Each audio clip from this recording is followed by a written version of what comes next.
नमस्कार बच्चों, मुझे विश्वास है आप लोग स्वस्थ और प्रसन्न होंगे। आज हम पढ़ेंगे कक्षा 9 में क्षितिज भाग 1 काव्यखंड। अध्यापन में आप सभी का स्वागत है। प्रस्तुतकर्ता मैं अंजलि सिंह, उच्च माध्यमिक शिक्षक, शासकीय उच्चतर माध्यमिक विद्यालय भात से। बच्चों, आज जो हम पढ़ने वाले हैं जिन कवि को उनको जानने के लिए हम एक अनुमान लगाते हैं एक दोहे से। साईं इतना दीजिए जामै कुटुम्ब समाए, मैं भी भूखा ना रहूं, साधु न भूखा जाए, साधु न भूखा जाए। तो बच्चों, आप लोग ये दोहा सुने होंगे और किससे संबंधित है ये दोहा? सोचिए। जी, बिल्कुल सही सोच रहे हैं आप। हम पढ़ेंगे भक्ति काल की निर्गुण भक्ति धारा की ज्ञानाश्रयी धारा के सर्वश्रेष्ठ कवि कबीरदास जी को। साखियाँ एवं शब्द कबीरदास जी की रचनाएं हैं जिसमें हम पढ़ने वाले हैं क्षितिज में।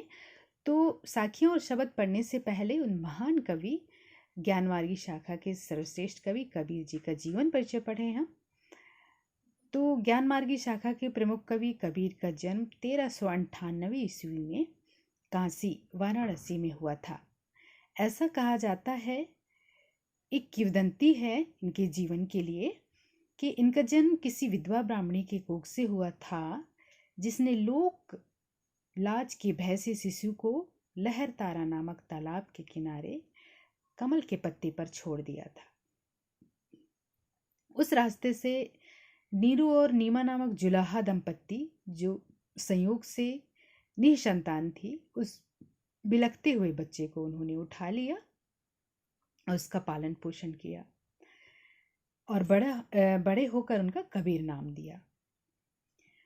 कबीरदास जी इन्हीं बातों को उन्होंने कहा है कि तू ब्राह्मण में काशी का जुलाहा, जाति पाति पूछे नहीं कोई, हरि को भजे सो हरि का होए। बड़े होकर कबीर ने रामानंद को अपना गुरु मान लिया। साधु संतों की संगति में कबीर ने ज्ञान प्राप्त किया। कबीर जी का विवाह हुआ लोई से। उनकी पत्नी का नाम लोई था। इनका एक पुत्र था जिनका कमाल नाम था और इनकी पुत्री का नाम कमाली था। तो विधिवत शिक्षा प्राप्त न होने के कारण इन्होंने कहा है कि मसी कागज छू नहीं, कलम गही नहीं हाथ, अर्थात मैंने अपने हाथ से कागज कलम और स्याही को हाथ भी नहीं लगाया है। तो इनकी शिक्षा कैसे प्राप्त हुई? इनको शिक्षा कैसे मिली? सत्संग और पर्यटक स्थल में। कहा जाता है कि अपने जीवन के आखिरी दिनों में कबीर शिष्यों सहित मगहर चले गए। ऐसा क्यों? समाज में व्याप्त है एक बात कि जो काशी में अपना देहांत करता है उसे स्वर्ग मिलता है, और जो मगहर में देहांत करता है, देहकांत करता है, उसे नरक मिलता है। इसलिए वो अंत समय मगहर चले गए, जहाँ 1518 के आसपास 120 वर्ष की दीर्घायु में इनकी मृत्यु हो गई। साहित्य जगत में 2000 वर्षों तक इनके जैसा कोई भी कवि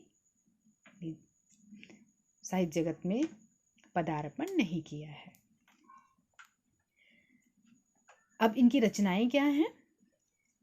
कबीर ने अपने शिष्यों के सम्मुख, कबीर क्या थे? अनपढ़। क्यों अनपढ़ कहे जाते हैं? क्योंकि उन्होंने विधिवत शिक्षा विद्यालय में जाकर नहीं ली। तो शिष्यों के सम्मुख मौखिक रूप में कुछ रचनाएं की, जिन्हें उनके शिष्यों ने बीजक नामक ग्रंथ में संकलित किया। इनके 3 भाग हैं, साखी, शबद, रामायणी। हमको बीजक जानना है।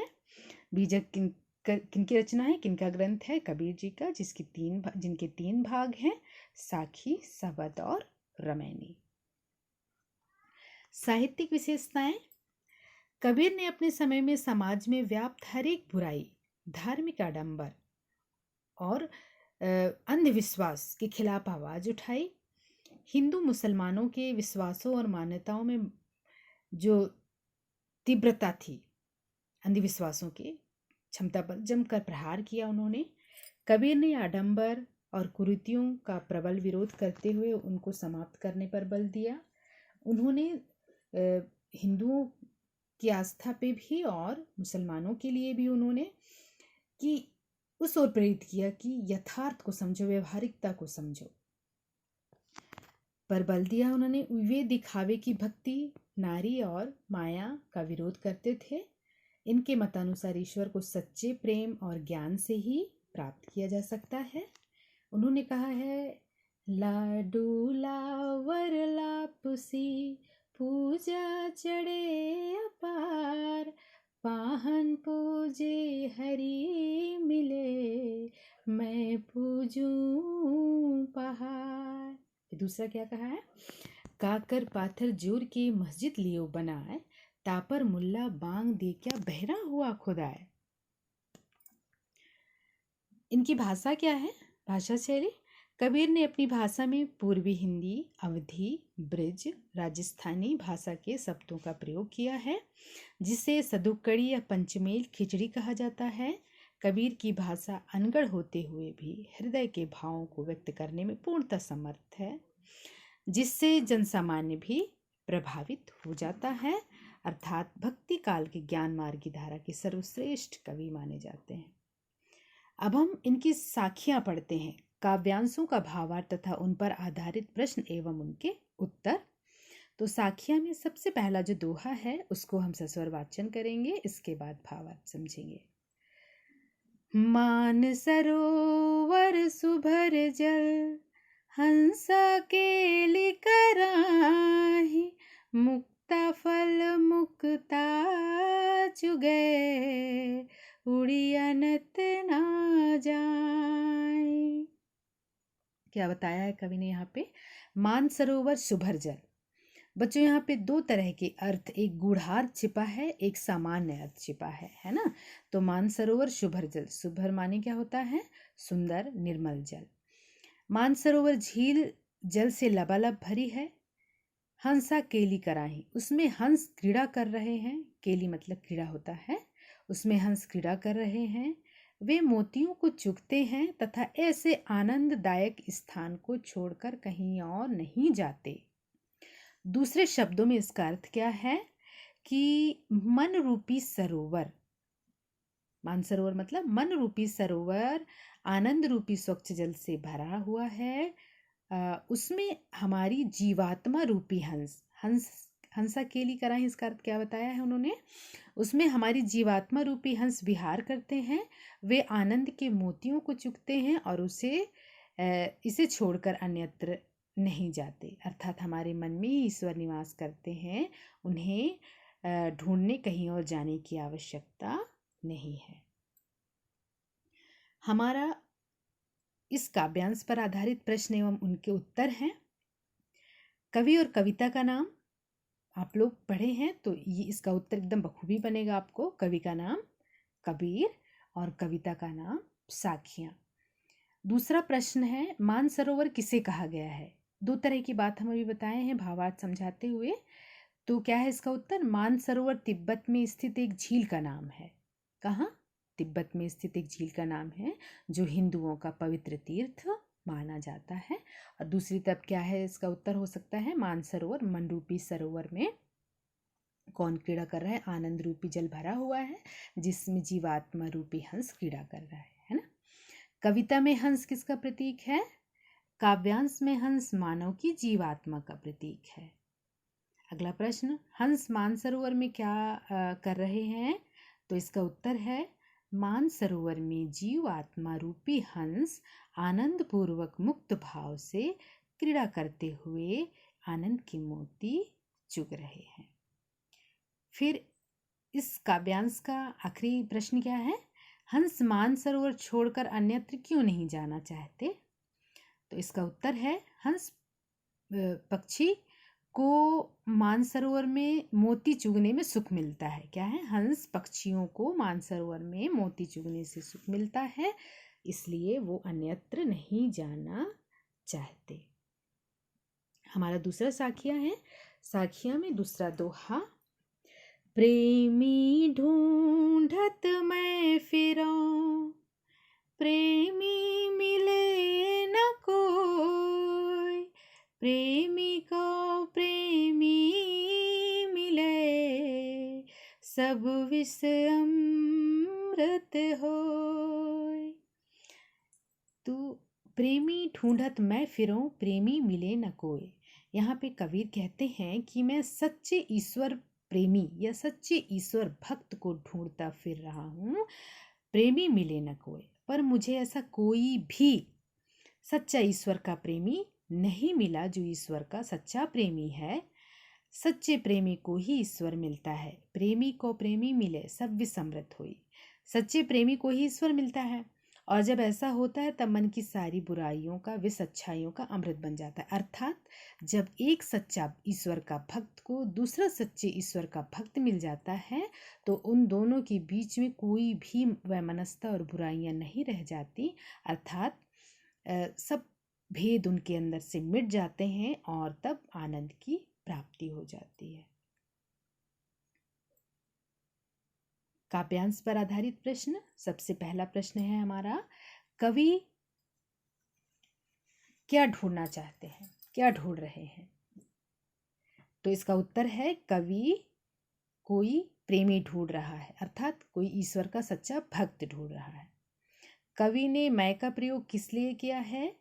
तो इसका उत्तर है कवि ने मैं का प्रयोग सच्चे ईश्वर भक्त अर्थात ईश्वर प्रेमी के लिए किया है।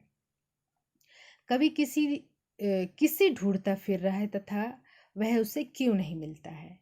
इसका उत्तर है कवि सच्चे ईश्वर प्रेमी को ढूंढ रहा है। वह सच्चा ईश्वर प्रेमी दूसरे को इसलिए नहीं मिलता क्योंकि सच्चे ईश्वर प्रेमी बहुत कम होते हैं। मन से ईश्वर को ढूंढने वाले, मन से भक्ति करने वाले बहुत कम होते हैं, इसलिए कवि को सच्चा प्रेमी नहीं मिल रहा है। विष और अमृत किसके प्रतीकार्थ प्रयुक्त हुआ है?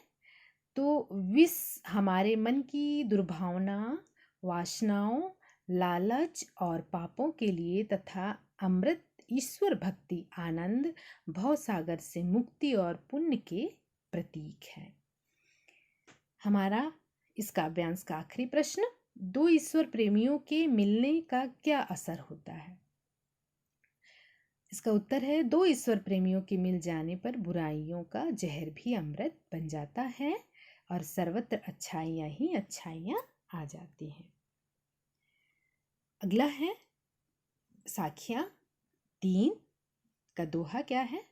हंसती चढ़ी ये ज्ञान को सहज दुलीचा डारी, स्वान रूप संसार है, भूकन दे जग मारी, भूकन दे जग मारी। तो बच्चों, हस्ती मतलब हाथी होता है और सहज दुलीचा मतलब क्या होता है? दुलीचा गलीचा जिसको बिछाकर बैठा जाता है ना। स्वान माने कुत्ता होता है। इसका भावार्थ क्या है? कबीर ज्ञान मार्गी कवि थे। उनका मानना है कि सहज समाधि, सहज दुलीचा डारी मतलब सहज समाधि ध्यान का क्या बिछाएं? दुलीचा बिछाकर, गलीचा बिछाकर ज्ञान के हाथी की सवारी करो। किसकी सवारी करो? ज्ञान के हाथी की सवारी करो, अर्थात ज्ञान प्राप्ति के लिए सहज समाधि लगाओ। तुम्हारी स्वान रूप संसार है, भूकन दे झक मारी। इसका मतलब है अर्थात ज्ञान प्राप्ति के लिए सहज समाधि लगाओ। तुम्हारी आलोचना करने वाले यदि कुत्ते के समान भौंकते हुए अपना समय बर्बाद करते हैं तो तुम ऐसे लोगों की चिंता मत करो, क्योंकि अंत में वह स्वयं ही भूंक भूंक कर चुप हो जाता है ना। हाथी जब चलता है रास्ते में मदमस्त होकर तो हजारों कुत्ते भौंकते हैं लेकिन उसको कोई प्रभाव नहीं पड़ता, अंत में वो भौंकने वाले चुप हो जाते हैं। उसी प्रकार जो हमारी निंदा या आलोचना करता है, तो हमने ज्ञान की समाधि, अच्छाइयों की समाधि लगाई हुई है, उसमें बैठा है तो हमारी आलोचना करने वाले थक जाते हैं, फिर अपने आप ही वो शांत हो जाते हैं। काव्यांश पर आधारित प्रश्न। पहला प्रश्न है, ज्ञान की तुलना किससे की गई है और क्यों? तो इसका उत्तर क्या है? ज्ञान की तुलना हाथी से की गई है, क्योंकि जिस प्रकार हाथी मस्त चाल से चलता है, उसी प्रकार ज्ञान मार्गी भी मस्त रहता है, वह किसी की चिंता नहीं करता, अर्थात किसी के कुछ भी कहने का उस पर कोई प्रभाव नहीं होता। बच्चों, हमारा दूसरा प्रश्न क्या है? सहज शब्द का क्या आशय है? तो इसका उत्तर है, सहज शब्द का आशय है स्वाभाविक रूप से विषय वासनाओं को त्याग कर प्रभु की सच्ची भक्ति में लीन होना। कवि ने संसार को स्वान रूप क्यों कहा है? इसका उत्तर है, कबीर ने संसार को स्वान रूप इसलिए कहा है क्योंकि यहाँ लोग किसी को भी साधना जैसा अच्छा कार्य करते देखकर उसकी आलोचना करना शुरू कर देते हैं। अगर कोई व्यक्ति आगे बढ़ता है, अच्छा काम करता है, तो लोग उसकी आलोचनाओं के पुल बांधने लगते हैं। तो जैसे हाथी को जाता देखकर कुत्ते भौंकना शुरू कर देते हैं, उसी प्रकार जो अच्छा कार्य करते हैं उनकी आलोचना भी शुरू हो जाती है, लेकिन अंत में वो चुप हो जाते हैं। आलोचकों के प्रति हमारा व्यवहार कैसा होना चाहिए? इसका उत्तर है, हमें आलोचकों की निंदा की परवाह ना करते हुए अपने काम में तल्लीन रहना चाहिए। ये सीख की बात है, इसको अपने जीवन में उतारना चाहिए। कविता में अनुप्रास अलंकार का उदाहरण दीजिए। अनुप्रास क्या है? जहाँ एक ही वर्ण की आवृत्ति बार बार होती है उसे अनुप्रास अलंकार कहते हैं। तो यहाँ पे स्वान रूप संसार है, स्वा संसार है ना, सावन की आवृत्ति होने के कारण यहाँ पे अनुप्रास अलंकार है। साखियां चौथा का दोहा हम पढ़ें। पखा पखी के कारणे सब जग रहा भुलान, निरपख होई के हरि भजे सोई संत सुजान, सोई संत सुजान। तो इसका अर्थ भावार्थ समझे बच्चों। पखा पखी के कारणे, पखा पखी माने क्या होता है? पक्ष और विपक्ष, न्याय और अन्याय, है ना। कबीर कहते हैं कि भारतीय समाज में अनेक संप्रदाय प्रचलित हैं। जन सामान्य एक पक्ष को बहुत सब जग रहा भुलान, पखा पखी के कारणे सब जग रहा भुलान। जन सामान्य एक पक्ष को बहुत अच्छा मानता है और दूसरे का समर्थन करते हुए उन कुछ अन्य लोग उसी संप्रदाय का कट्टर विरोध करते हैं। मतलब कुछ लोग पक्ष करते हैं और कुछ विपक्ष, और इसी पक्ष विपक्ष के चक्कर में लोग अपने वास्तविक उद्देश्य को भूल जाते हैं। इस पक्ष विपक्ष के चक्कर में ना पड़ने वाले, अर्थात निष्पक्ष होकर जो ईश्वर की आराधना करता है, निरपक्ष होई के हरि भजे सोई संत सुजान, मतलब निष्पक्ष होकर ईश्वर की आराधना करने वाले ही सच्चे और चतुर संत हैं, ऐसा कबीर कहते हैं। काव्यांश पर आधारित प्रश्न। पहला प्रश्न, पखा पखी से कवि का क्या आशय है? तो इसका उत्तर है, पखा पखी से कवि का आशय है समाज में प्रचलित विभिन्न मतांतरों या संप्रदाय और उनका समर्थन तथा विरोध होता है। पक्ष और विपक्ष, एक ही मत को कोई मानते हैं और कोई उसका विरोध करते हैं। पखा पखी का लोगों पर क्या असर हुआ? इसका उत्तर क्या है? पखा पखी अर्थात कुछ लोगों द्वारा किसी मत या संप्रदाय का समर्थन करना तथा कुछ अन्य लोगों द्वारा उसी संप्रदाय का विरोध करने के कारण लोग अपने वास्तविक लक्ष्य अर्थात ईश्वर की सच्ची आराधना से क्या हो जाते हैं? विमुख हो जाते हैं और इस संसार से विदा हो जाते हैं। कवि संत सुजान किसे मानता है? इसका उत्तर है, किसी संप्रदाय के पक्ष विपक्ष में न पड़कर निष्पक्ष रूप से ईश्वर की सच्ची भक्ति करने वाले को कवि संत सुजान मानता है। अगला प्रश्न हमारा है, निरपक्ष होई का क्या आशय है? निरपक्ष माने निष्पक्ष होता है ना। निरपक्ष होई का आशय है कि किसी संप्रदाय की अच्छाइयों अथवा बुराइयों के चक्कर में ना पड़ना और सभी संप्रदायों को एक समान समझना क्या होता है? निरपक्ष होना। यह कविता किस छंद पर आधारित है? इसका उत्तर क्या है? यह कविता दोहा छंद पर आधारित है। साखियां 5 में क्या है? हिंदू मुआ कहे मुसलमान खुदाए, कहो कबीर सो जीवता, जो दुह के निकट न आए। हिंदू मुआ राम कहे मुसलमान खुदाए, कहो कहे कबीर सो जीवता, जो दुह के निकट ना जाए, है ना, जो दुह के निकट ना जाए। अब इसका अर्थ क्या है? हिंदू मुआ राम कहे।